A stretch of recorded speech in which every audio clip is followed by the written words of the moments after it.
Olá, bem-vindos ao nosso programa com análise diária dos preços da Bitcoin. Nosso programa tem 5 edições semanais, ele roda diariamente exceto às sextas e aos domingos. Nossas análises são feitas com o nosso software Wild Horses e dados do mercado. Agora, estivemos ausente aí por uns dias, estávamos fazendo uma substituição do nosso hardware e agora estamos voltando aí com essa nova configuração. Ela não está totalmente concluída, mas já o suficiente para resumirmos os programas. Pessoal, vamos aos gráficos.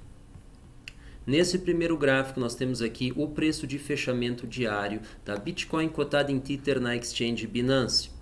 Nós temos aqui ao fundo do gráfico uma reta colorida que representa o volume negociado diariamente nas exchanges Binance, OKEx e Huobi, representadas em quantos desvios padrão elas se encontram acima da média. Os preços estão enquadrados em canais pelo nosso software Wild Horses, que na opinião dele melhor representam seu comportamento. Por sinal, mais uma vez ele foi rompido e dessa vez com um movimento horizontal, o que é bastante ruim, porque ele sugere uma fraqueza no movimento que não tem direção e simplesmente segue, como a gente diz, de lado. Então, essa pode ser a momento predominante doravante em função do fato de que nós temos um fundo em 13.400, um topo em 4.200, na realidade no intraday, 4.198 dólares ou Tether, e o topo diário então está em torno de 4.100 e a partir daí desse recuo nós estamos agora logo abaixo dos 13.800 no momento atual, aqui no último fechamento diário ainda um pouco abaixo disso,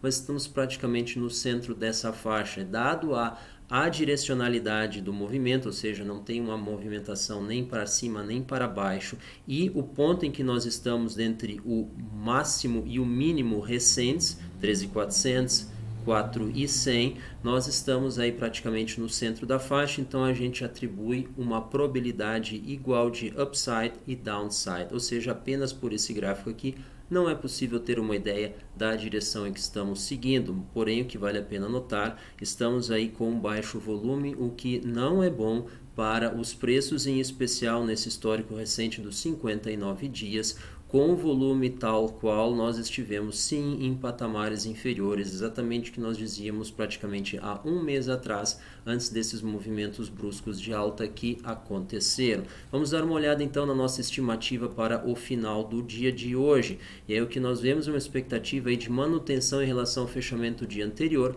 3.711 dólares, no intervalo admitido de 3.645 a 3.777. Evidentemente, essa análise rodou com os dados do fechamento de ontem, ela não considera o movimento de alta que nós estamos observando aí nessa manhã, porém ele tem essa expectativa de fechamento e provavelmente o movimento ainda se encontra dentro do intervalo admitido, com o topo em 3.777, que nós vamos dar uma olhada a seguir.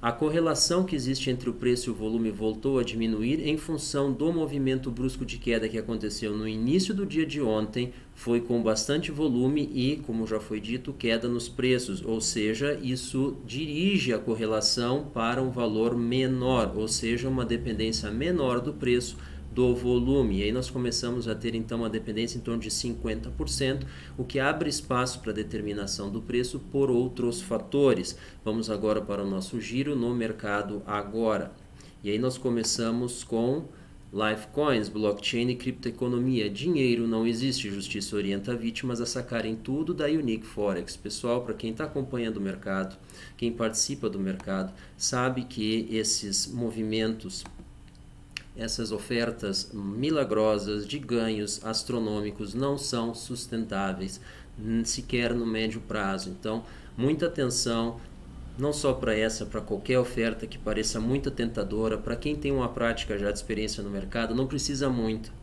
mas tem uma leve experiência de alguns meses, sabe o quanto é difícil conseguir um percentual e manter esse percentual, operar acima de um mínimo aí de 3%, 2% ao mês, que a gente pode comparar com outras opções de investimento de menor risco, que são livres aí no mercado, são disponíveis aí para o grande público. Então, para tu conseguir fazer trades aí acima dessas taxas de uma maneira sustentável, não é nada fácil. Então, mesmo para um profissional, ele vai encontrar dificuldade de fazer isso aí no longo prazo, ainda mais restrito a uma classe única de ativos. Então, tem que ter uma estrutura bastante grande. Então, a gente tem que ficar sempre atento, porque não existe almoço grátis. Então, a gente tem que ficar sempre atento aos riscos, em especial fundos de investimento que têm uma grande rentabilidade. Eles não necessitam de esforço de comunicação, o próprio mercado se encarrega de divulgar a informação. Existe uma procura bastante grande, natural e espontânea por esse tipo de investimento,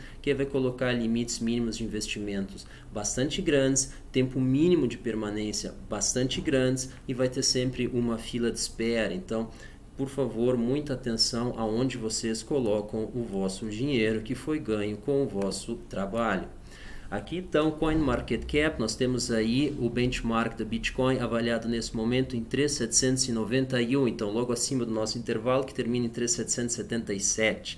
Então nós temos aí uma configuração de gancho. Para quem acompanha o Jason Bond, então é um operador de ações, ele configura isso aqui como um gancho. Então isso aqui é o momento que ele operaria, tá? Porque vocês têm uma queda brusca no ativo, ele faz uma horizontalização e ele inicia uma recuperação. Nesse momento ele entra. Isso aqui é a estratégia dele. Não é uma recomendação, é apenas um comentário, porque essa figura aqui ficou bastante evidente.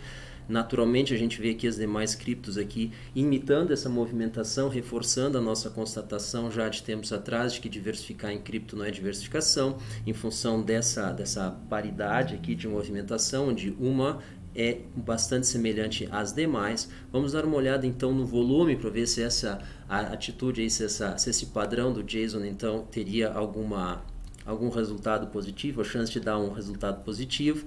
A gente vê aqui movimento bastante fraco, volume, Binance aqui 711 milhões, em termos de Binance está dentro da normalidade, um pouco acima da média, que ela fica em torno de 600 milhões, BitMEX 711 também bastante baixo, em especial em recuo, e OKEx sequer aqui no radar. A gente vê outras aqui, IXX aqui também na casa dos 640, HitBTC, um pouco, essas aí acima aí da média deles, porém a OKEx sequer dentro do nosso radar. Então a gente vê aí movimento bastante fraco, em especial Binance aí com uma leve queda e BitMEX que está caindo bastante aí nas últimas horas. Então a gente vê aí uma força no mercado fraca comparado com uma normalidade. Isso aí não é bom para a sustentação dos preços. A gente pode ter aí uma perda de sustentação se nós tivéssemos com uma correlação negativa forte entre preço e volume, ou seja, na casa do azul, aqueles fundos de gráfico. Isso seria positivo, porque com uma correlação negativa, menos volume, os preços tendem a subir. É o caso onde tu está sob uma pressão vendedora e essa pressão está sofrendo uma redução. Então isso pode aliviar as ordens de venda que estão muito próximas do preço e permite que ele oscile um pouco para cima. Não é o caso agora, a gente continua com uma correlação positiva, ainda que um pouco menor, 50% entre preço e volume. Então essa queda no volume, esse volume mais baixo também de negociação, ela pode sim trazer algum efeito, talvez não tão grande nos preços, mas ele não contribui para uma expectativa de alta. Vamos dar uma olhada então no mercado dentro da Binance. Vamos ver o que nós vemos nesse momento. Aí sim, 3.748 dentro do nosso intervalo diário. Nós temos aí os preços fazendo então essa movimentação que eu comentei de gancho. Nós estamos aí com um candle aí com volume aí mais alto, então acima da média, e evidentemente depois desse movimento brusco nós tivemos aí um aumento aí do volume médio comparado com o volume médio que antecedeu esse movimento brusco. Então a gente sempre comenta que quedas, ainda que ruins, pelo fato de serem quedas, eles acabam trazendo uma certa liquidez para o mercado, e após elas nós temos aí uma movimentação maior, mais negociação.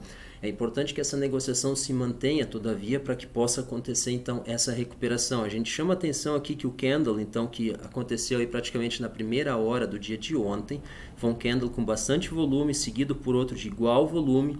Nós precisaríamos ter uma força bastante parecida nesse candle agora. Nós ainda temos 7 minutos para finalizar a hora. Nós não acreditamos que esse candle seja expressivo o suficiente e que com o volume dessa ordem nós consigamos cobrir esse gap aqui de queda com um candle só. Nós precisaríamos mais candles com a mesma volume acima da média e totalizando mais do que esses aqui, porque quando os candles acontecem num número maior de horas, eles conseguem ser absorvidos com mais facilidade pela contraparte. Nesse caso, ordens de compra conseguem ser absorvidos mais facilmente por ordens de venda. Então, nós precisamos um volume ainda maior de ordens. Se elas não vão acontecer no mesmo período, esse período tem que ser maior, suficientemente maior para superar esses dois candles em volume, porque eles vão estar acontecendo então num número maior de horas. Essa é a nossa observação dos últimos movimentos bruscos que nós tivemos. Dando uma olhada então em Ethereum cotado em Bitcoin, então trocando aí de mercado, saindo do Tether para o mercado Bitcoin, nós vemos aí então uma configuração bastante parecida de gancho. Nós vemos aí uma recuperação ensaiando, mas ainda com um pouco de força. O Ethereum nesse momento aí na casa dos 34 mil medido em Bitcoin. Então, tendo uma dificuldade aí de recuperar os 36, a região 36, 37, que ela vinha orbitando antes desses movimentos aí bruscos de queda que nós tivemos na última semana. Então, o Ethereum aí com essa dificuldade. E por fim, para terminar o nosso giro, a gente entra então no mercado nacional, mercado Bitcoin, por enquanto, com 71 Bitcoins negociados nas últimas 24 horas, um movimento bastante fraco, em função talvez do feriado nacional, esse feriadão aí que nós estamos tendo aí de carnaval, R$14.320 o último negócio.